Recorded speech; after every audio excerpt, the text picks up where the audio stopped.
fine. And also because I dress like Mary. And when they ask me why you dress like this, I say I dress like Mary. And they surprised that I believe in Mary, which we love Mary, we respect her, and even Jesus. They were so surprised, so in shock. They are a lack of information about Islam, what we know, what we love, what we worship, and there's lots of information about Mary and Jesus, and that's why I'm happy to walk on the road with my hijab and talk about it. And is there any challenges that you faced in your life, not just in Jamaica, but while wearing the hijab? Personally, no, not really, not really, not really. But my daughter did. My daughter did face lots of challenge, lots of them.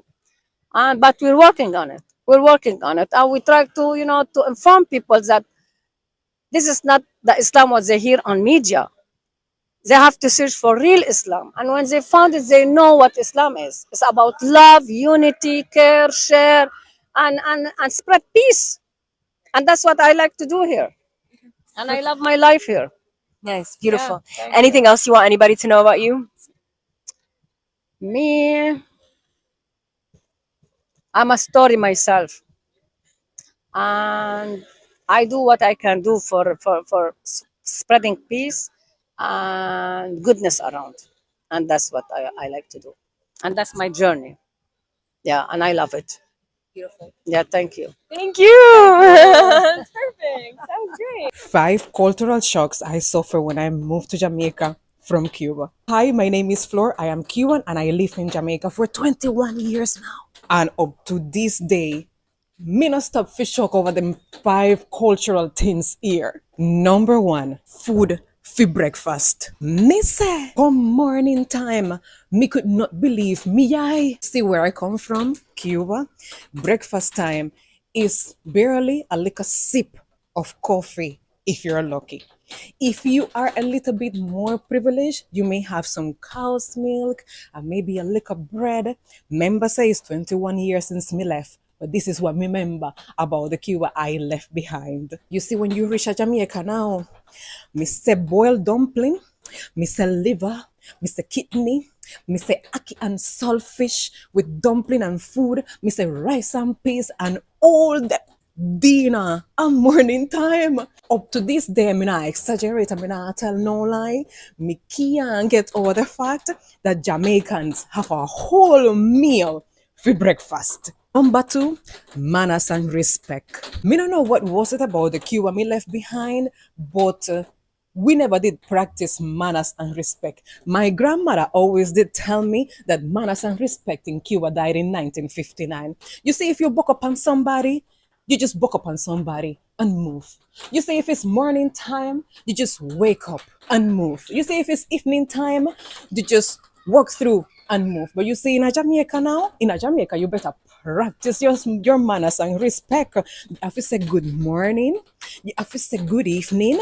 You have to say good night. If it's a night time and you know I go asleep, you still have to say good night. If you buck up on somebody, you have to say sorry. You have to say sorry. You have to say sorry. You better say sorry. Boy, me wish Kiwa will take up back manners and respect. Number three, eating out. You see the Kiwa I left behind, going to restaurant? That was not in my vocabulary. The liquor restaurant that did exist were owned by the government, and let me tell you, you don't want to name that food there. Eating out for my family was almost like a taboo because we were so afraid that we will get sick. So every time we will travel to another province for health reasons, for whatever reason it would be, we carry our own food, we carry our own liquor bottle with juice and them thing there for eat, and you will not eat out because you don't know where them process them food, you don't know what did they in that food, and there was no guarantee that you will find food a road. But you see, Jamaica now, you just go a restaurant. You don't need no special occasion. Restaurant just dead there. You have fast food restaurant, you have regular restaurant, you have cook shop, you have people that sell a roadside pan chicken and them thing there. A different culture this. Number four, Elpa.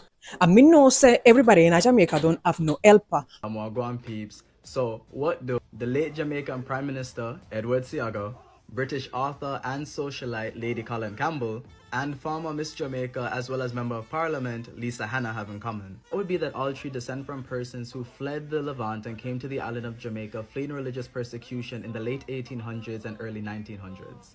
Although known as Syrians in their native Jamaica, their ancestors were originally from places such as Palestine, Lebanon, and Syria. Unlike the Chinese and the Indians who preceded them, the Syrians who found themselves on the island of Jamaica found themselves there as religious refugees and not indentured laborers.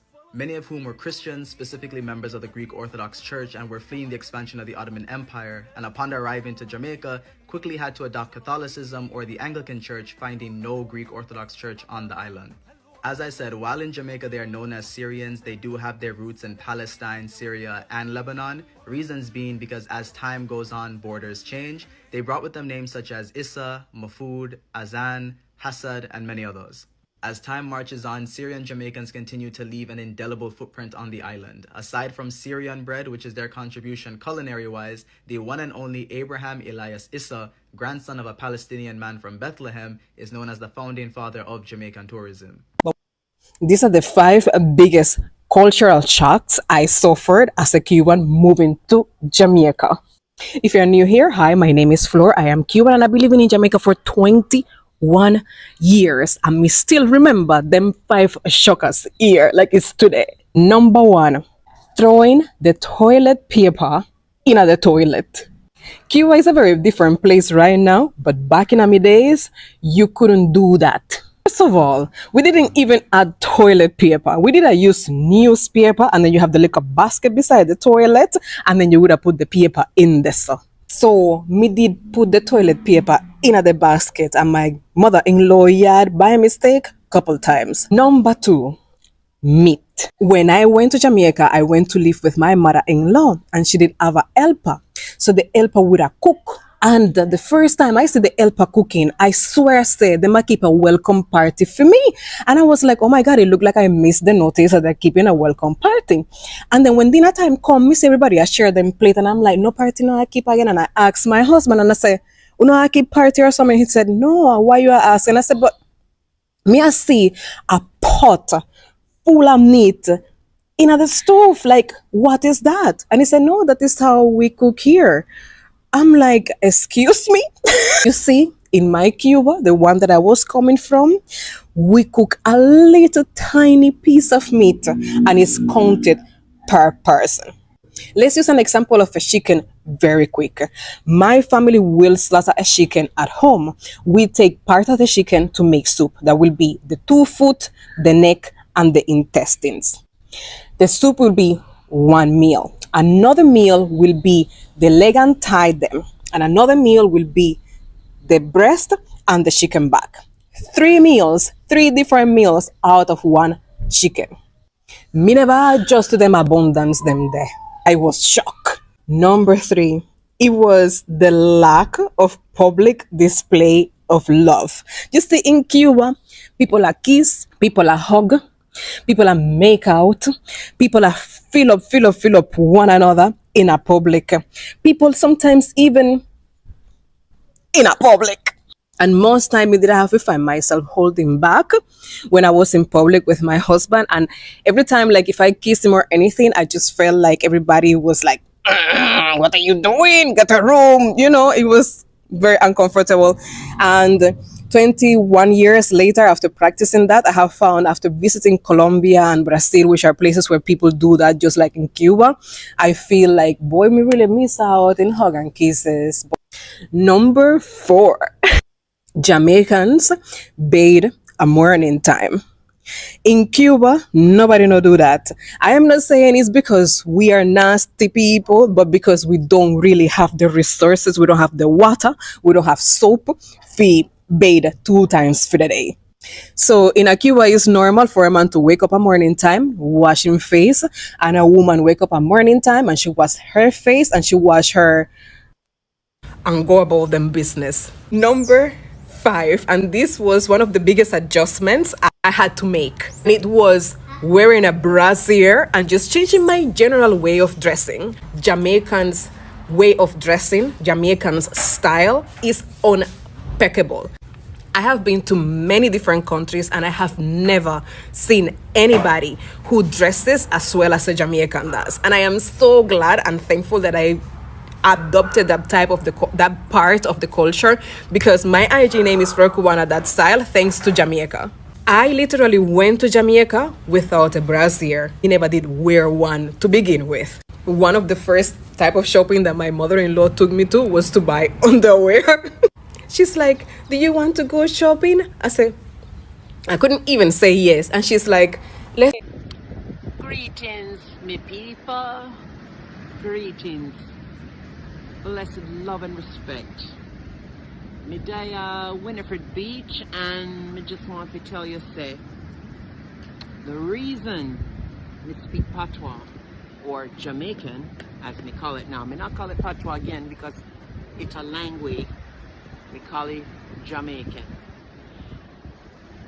Me speak it out of respect for the people them, right? This other language of Jamaica, and we have enough respect for the people them. And my husband asked me to speak Jamaican from now on, and say, you know, you live here 6 years, it's time for you to speak Jamaican. So out of respect, me I learn the language and I practice, and you know, me not know everything, but me I learn. And this morning in the grocery store, the cashier was laughing, young gal, laugh at my patois, and me just make a joke and say, boy, it must sound funny to hear the Canadian accent. I speak Jamaican. And me just make a joke out of it. And she said, oh, please stop speaking patois. And I say, why? And she said, because it make me laugh so much and I feel embarrassed. I said, it's okay. You can laugh. I'm in a business. Me not stop chat. Anyway. Oh, anyway. I guess that's not Jamaican to say anyway. Alright, so the water cool. A Christmas weather this, them say, right? But enough wind, and anyway, we're blessed to be here. We go swim in Winifred Beach, sea water. All right, respect everybody. Jamaica is a small island with a huge impact. From reggae music to world-class athletics, from vibrant food to breathtaking beaches, Jamaica has captured hearts across the globe. And guess what? The Middle East is showing massive love for the island's culture, energy, and vibes. Today we are exploring why Jamaica's influence continues to grow worldwide, and why fans from the Arab world can't get enough of this island paradise. Jamaica's impact is undeniable. Reggae and dancehall have influenced artists from the US to Japan. Jamaican athletes dominate the track and field scene, with legends like Usain Bolt inspiring millions. And don't get me started on the food. Jerk chicken, patties, and fresh tropical fruits are now loved worldwide. Even outside the Caribbean, Jamaican culture is everywhere. Movies, music, videos, and fashion often showcase that unmistakable Jamaican vibe. But something interesting is happening in the Middle East.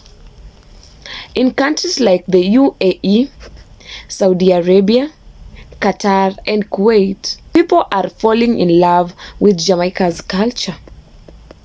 Arab tourists are traveling in large numbers to experience the music, the food, and the joyful spirit that make Jamaica one of the happiest places on earth.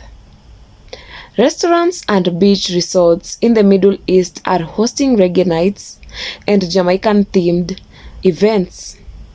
Even local influencers and content creators are sharing their love for Jamaican culture online. It's clear, Jamaica isn't just an island. It's a global brand of happiness and energy. So, why does Jamaica resonate with people everywhere? It's not just the music or the beaches, it's the spirit. Jamaica embodies joy, resilience, and creativity. Whether it's a Bob Marley song, a dancehall track, or a football match, Jamaican energy is infectious. People everywhere want to feel that energy for themselves. That's why fans from the Arab world, Europe, and the Americans are drawn to the island, ready to experience the culture firsthand. Jamaica's global rise shows that culture, energy, and joy have no borders. From Kingston to Dubai, from Montego Bay to Qatar, the world is learning to love Jamaica, and it's easy to see why. So now we want to hear from you. What do you love most about Jamaica? Is it the music, the food, or the people? Drop your thoughts in the comments below, and don't forget to like, share, and subscribe for more Caribbean breakdowns.